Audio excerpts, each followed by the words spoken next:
Here's our film on road safety. We hope you enjoy it. I was approached by the road safety team at the council to design a whole class lesson that would engage children, getting them to think about walking independently to and from school in a really safe way. I came to Hertford Junior and I trialled that with their Year 6, which is 2 classes, and that went really, really well. The children really were engaged and enjoyed planning their safe walking routes to secondary school. We did some fun games around how distractions can influence decision making when they're crossing the road. And then I invited the children to put their names down to be part of the road safety marketing team. And they met with me once a week for 4 weeks, where we covered different topics from children's rights to crossing the road to planning walking routes. And they came up with a plan of how they could market these safety messages to children their age. One of the children's rights were to be heard. And one was the right to play and rest. The other one was to make good friends. And the other one was to be safe. Early warning signs are when if something dangerous is happening, like you get symptoms like sweaty palms and butterflies in your stomach, and it makes you feel really nervous. If you feel like that, not to do what you're about to do. Listen to what your instincts are and be sensible and not do dangerous things. Stop is where you stop and you think of how you're feeling. Think is when you think, is this the safest option, or could there be any risks if I go this way? And go is where you carry on and you know you're safe where you are. When we first met Emma, we had a really big map of Hollandine and our schools we were going to in September, and we marked our way from our house to Hertford, and then when we went home we took the map.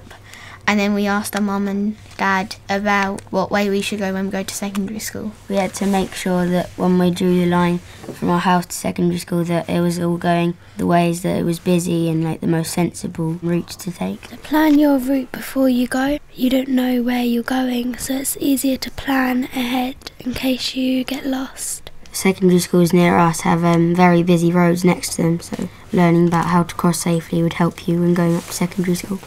When you're out on the street, if you're going somewhere, always make sure your parents know where you are.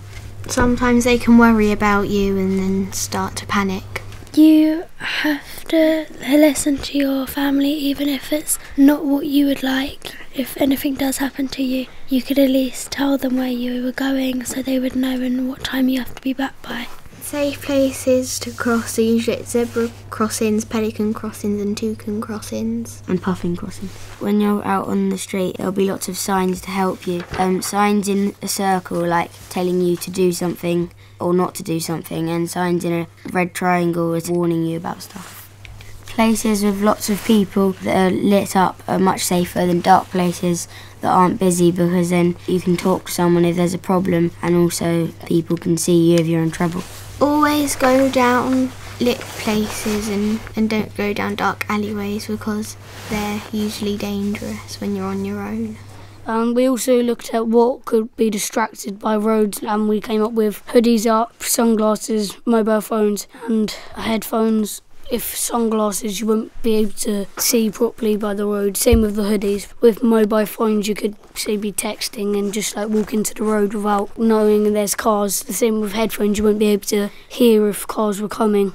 Maybe because your friends were crossing the road in an unsafe way, you kind of felt like you needed to as well.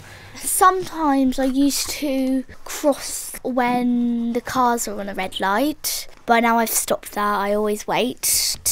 And I think I feel much safer doing that now. Maybe if there's a red man but there's no cars coming, just trying to sneak across the road and not doing that in case a car comes speeding around the corner. Graffiti is a really excellent medium to kind of communicate children's messages. Those who don't feel they're fantastic at art still feel that they can really get involved and get behind spray painting. And I've also found that children and young people really take notice of bright graffiti images. And Hertford Junior have been brilliant to let us have this area of their school playground, because all the children coming through the school, when they line up to go into class, will see these really clear, strong safety messages.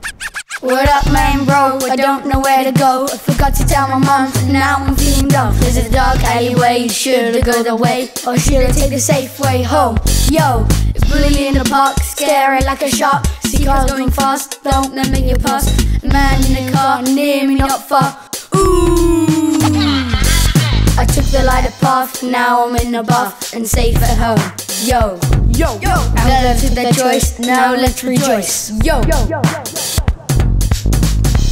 We hope you enjoyed our film. Keep safe!